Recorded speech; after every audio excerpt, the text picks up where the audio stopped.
few minutes ago, before you were watching my video, you were probably talking to somebody. You might have been discussing politics, or talking about your plans for the upcoming weekend.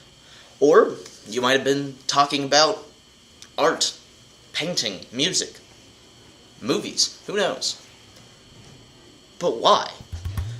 Seriously, who really enjoys talking about politics? And unless the people you're talking to are involved, they probably really don't care about your plans for the weekend. And when it comes to art, I'm sure people couldn't care less about your opinions on it. So, why do we have conversations? So, what is a conversation? Well, this very simplistic model shows you the basis of a conversation, but for entertainment's sake, let's use some sock puppets. Let's say the sock on my right hand is conversor A, and the sock on my left hand is conversor B. Conversor A could say something along the lines of, "How's the weather?" Whereas conversor B could say something along the lines of, "Alright, it's a little windy."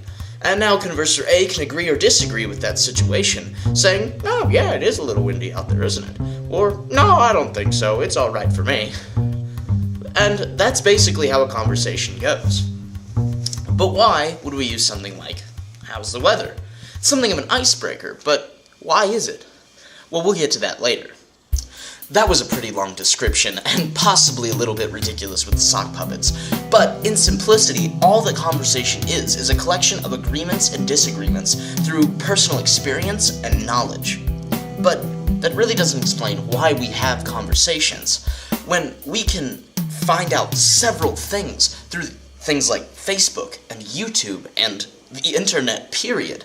When we can find out the entire map of the catacombs of Paris without even stepping outside of our doors, that's pretty amazing. But why is it that we'd rather hear a tourist account of the catacombs of Paris than reading about it on a professional website like National Geographic?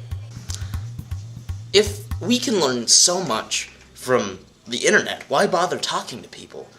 We don't need people to teach us how to tie a tie anymore. And obviously, because of YouTube, we can learn several skills. But that's because knowledge is really only one of the reasons we have conversations. Conversation is a kind of global commerce between people. There's the value of a coin, and then there's the value of a person's word. Whereas the coin can only be accepted by the government that created it, a person's word can be accepted internationally. So back to A and B. They're now roommates. Well, I have to work late tonight, so can you do the laundry tonight? Sure, but you'll have to do it the next 2 nights. Sure, that sounds fine. That is the other reason that we have conversations.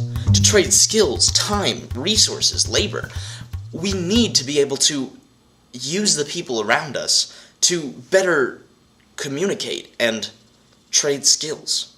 Dubberly.com has a great article about the reason for conversations, and actually the place where I got a lot of my research from. So if you'd like to read them, the link is below. And just before I continue, this is a diagram of conversation, and I'll just let the music play for a little while you look at that.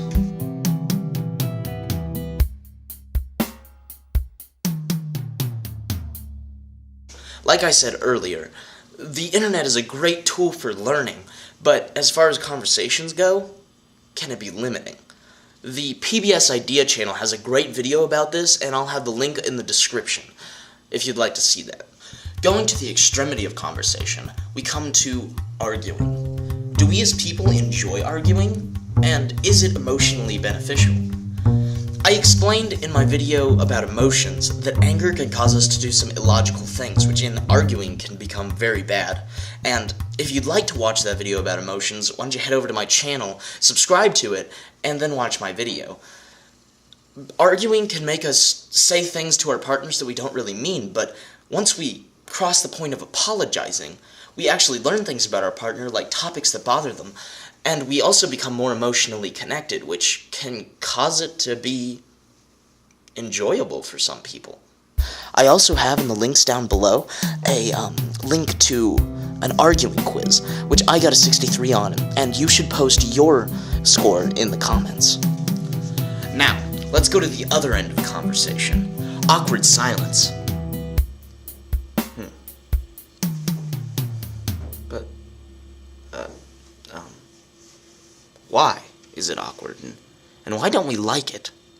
There's a really strong emotional connection with really good conversation. So when we're in a conversation and we're really hitting it off with somebody, and then all of a sudden the conversation just stops, it actually creates a really bad emotional connection. Within 4 seconds, we can start releasing hormones that make us feel rejection and that we're completely incompatible, when in reality, awkward silence just means that we have nothing to talk about. It doesn't mean that you're incompatible, and there is a difference. But if you'd like to figure out some more about how to overcome awkward silence, there's some links down below. Be sure to check those out.